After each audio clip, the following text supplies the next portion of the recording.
Ang dami kong iniisip natin, ang hazing ay initiations lamang. Ngunit dito, ang team building at training ay nag-crossover papunta.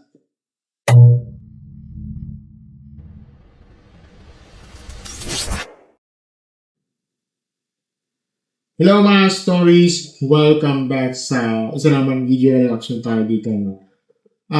Mga stories, no, may panibagong malaking development dito, no? Sa Aurora. Training issue ito sa Ateneo Blue Eagles. No? Sa bagong ulat nito, no, galing ito sa GMA News nito. Okay, may ilalabas ito.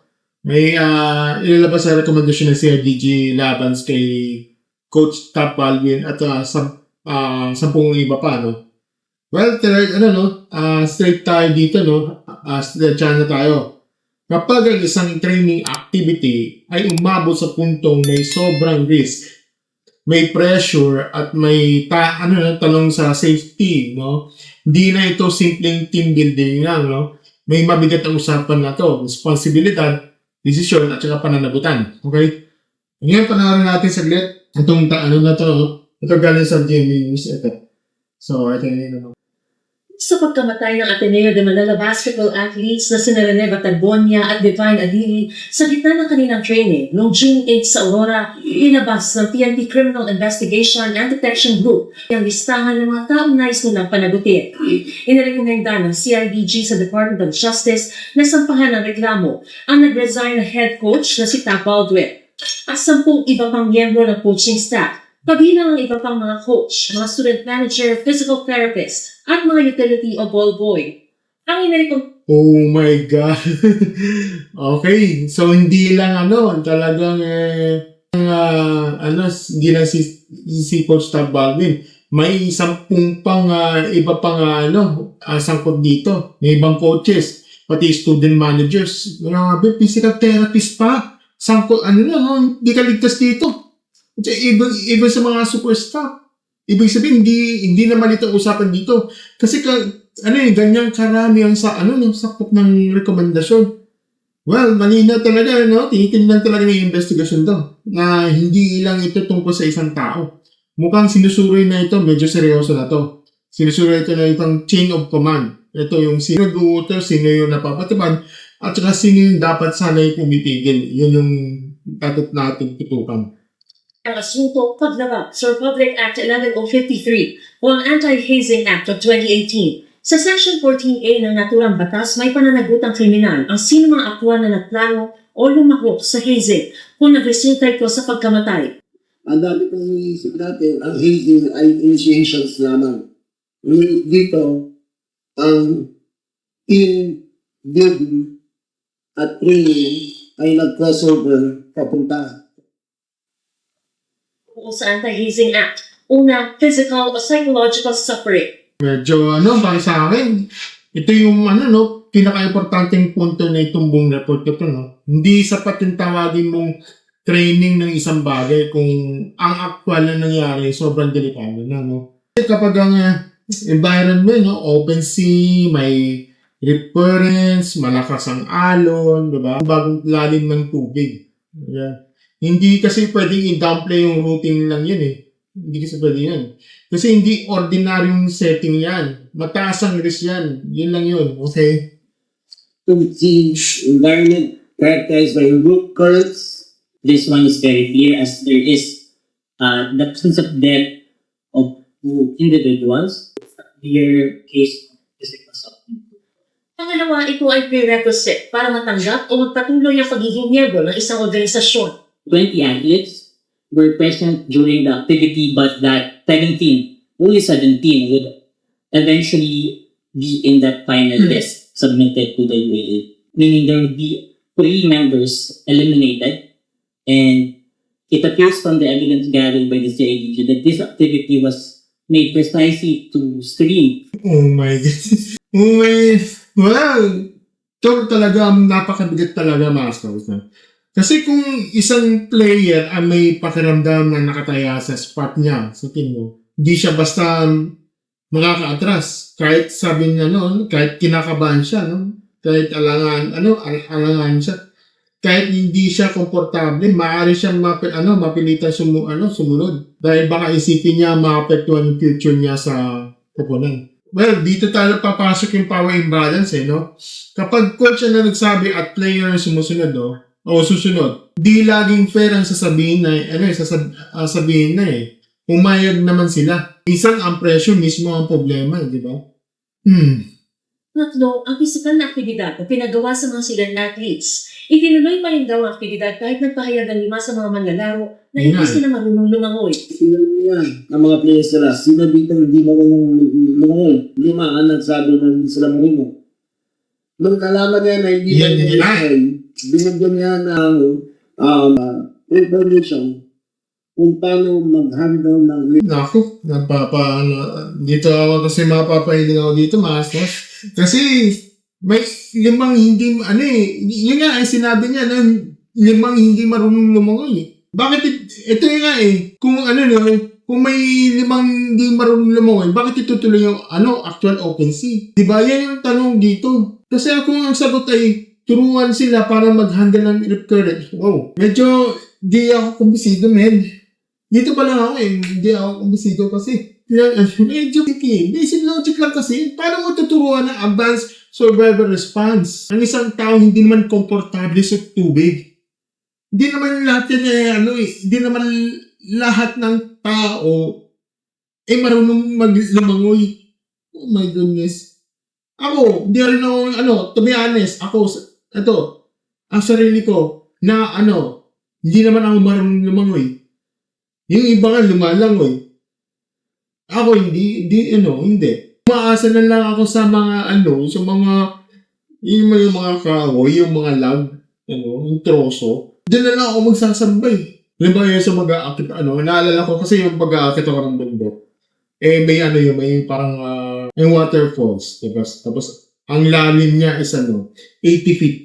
Imagine mo, 80 feet yun. 80 feet. Hindi ko maabot yung yung sa talampakan. Hindi ko maabot. Talagang risky talaga. Kaya ang ko dito, yung pag-asasapa, yung troso na, nahawa ko na, para what for yun dito sa rip current? Oh my goodness. Para sa akin, mga stories, kung totoo yung finding na to, major safety failure na agad to. Di na dapat umusad ng mga ganyang activity. Imagine, naalala ko yun yung nasa Mount Pami ba yun? Mount kasi bumukat ng bundok. Siguro, around kailan ba umakit? Siguro 2005, 2006 ata siguro.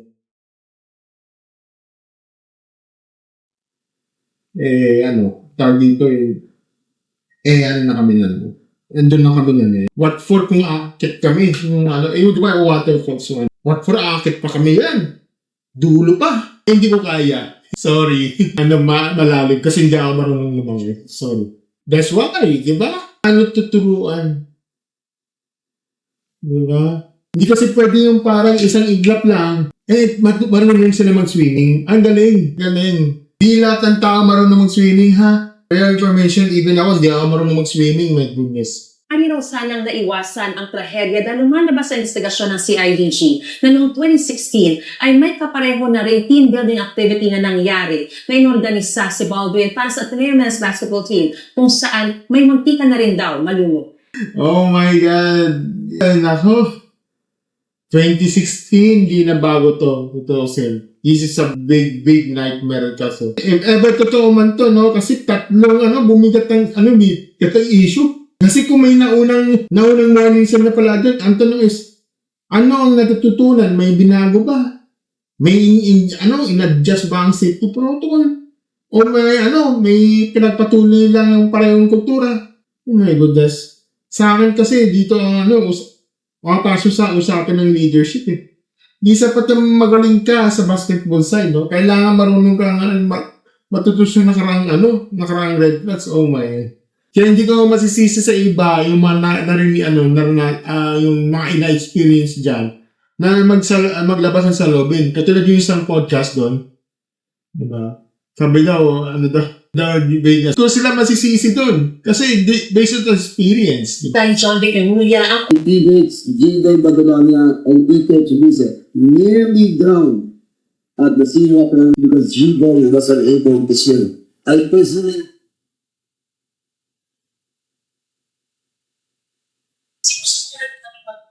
Kaya pinasasampahan ng reklamo. Hindi rin daw Okay, Master. Talaga, ito kailangan mahalaga yung issue na ito, Masters, no?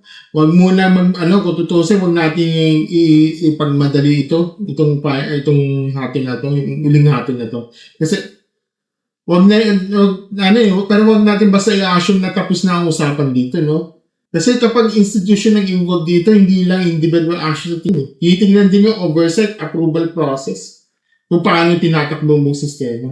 Medyo parang nangigikil din naman. naalis ng mga investigador ang posibilidad na madagdag ng ikakaso at mga kasuhan sa insidente. Walang kasamang opisyal ng universidad sa rekomendasyon ng CIDG, pero sabi ni Remulla na hindi pa sila tuluyang absuelto sa kaso.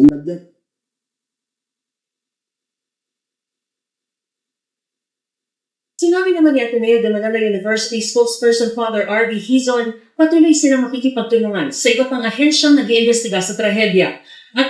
Okay, medyo totoo lang hindi sasapat niya yung magagandang salita eh. Gusto ko lang talaga, kung totoosin, gusto ko lang marinig yung mga ganitong ng politika yung mga specifics, ganito. Ano mismo ang kung totoosin, ano mismo ang binago dito? Sino mo yung mga taong under review?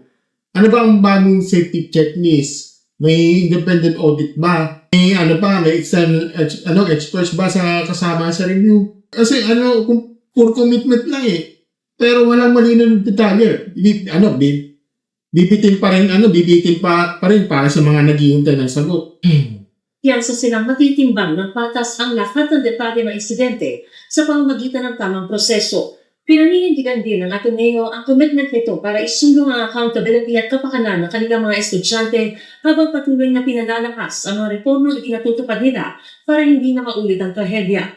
Ayon naman kay TNP Chief Jose Melencio Nartates Jr., sinibak ang Provincial Director ng Aurora na si Police Colonel Percival Pineda. after making statement or concluding already that there's no Tama lang yun, kung tutuusin, mga stories, tama lang yun na nirelieve yung itong siniba. Dahil sa mga ganitong klaseng insidente, delikado yung maagang conclusion. Di pwedeng may final statement, hindi kasi pwedeng final statement na agad bago pa matapos yung masisinang investigasyon Dapat lahat ang gulo sinusuri. Dapat walang minamadaling narrative. Tama lang yun. walang nangyari na hindi maganda o foul play in that day of June 8. Okay? Dapat inimbestigahan lahat. Maris, umay. Okay, ito ngayon, buhay natin mga stories, Mga stories, 3 bagay lang malinaw para sa akin itong base sa itong balik natin, Una, hindi na ito simpleng sports story okay? Isa na itong seryosong issue ng leadership, decision-making, at safety governance. Kapag may legal recommendation na mula sa CIDG, ibig sabihin may nakitang sapat na basehan para dahilan nito na mas formal na proseso. Pangalawa, kung totoo yung mga details na lumalabas, sobrang daming red flags dito, may goodness. Open sea, rip currents, may mga hindi marunong lumangoy. Imagine mo yun? May pressure dahil sa final lineup. May naunang kalahin tulad ng 1 years ago. Kapag sama-sama mo yan, hindi mo masasaming malitang laps lang to. Pangatlo, ito problema rito maaaring hindi lang tao, kundi ito isang culture. Ito yung mabigat dito mga stories Kapag nasanay ng isang programa na mindset na, kaya yan, normal lang yan, o yung training. Ito, diretsahan kung sasabihin to Hindi nasusukat ang tibay ng atleta kung gaano kataas ng risk na ipapagawa mo sa kanya. Nasusukat ang mahusay na coaching sa disiplina, system, conditioning. At isa lahat yung mga pagprotekta ng mga tao na nasa ilalim ng responsibilidad mo. Kaya mga stories, ito ang aking huling dito. Siyasat ko dito.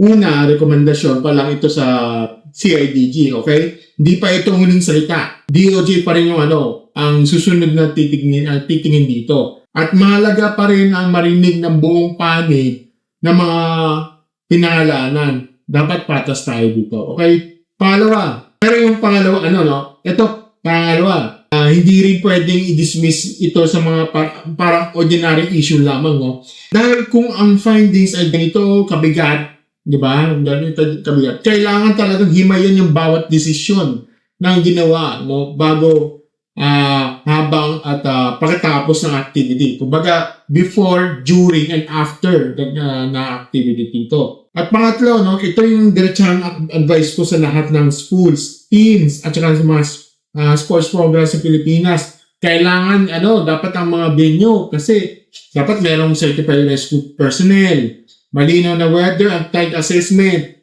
kompleto medical response plan, malinaw na go or no-go decision process. Di ba? Kasi kapag kulang ang isa dyan, cancel na agad dyan. Walang team building, walang drill, walang line-up. Ang mas mahalaga kaya kaligtasan ng estudyante. Ito sa atin ngayon, sa lahat ng mga involved, sana hindi tumawil lang sa statements. Dapat may konkretong pagbabago. Dapat may malinaw na accountability. At dapat may tunay na aral dito. Okay? Kaya mga story, sa tingin nyo, masyado bang risky ang buong setup base sa ulat? Tama lang ba na umabot nasa ganitong rekomendasyon ng CIDG? At para sa inyo, mga stories, sabat ba ang mga payag ng involved o kulang pa? Well, comment down din sa inyong opinion sa baba, no? At pag-usapan natin para din. Okay? Kung gusto nyo mga ganitong usapin yan at mga talakayan ating, talakay sa ating video, no? Kung bakit like, share, subscribe sa ating channel, and click notification button sa ating baba. As always, mga stars, thank you, and have a good never stars. Bye.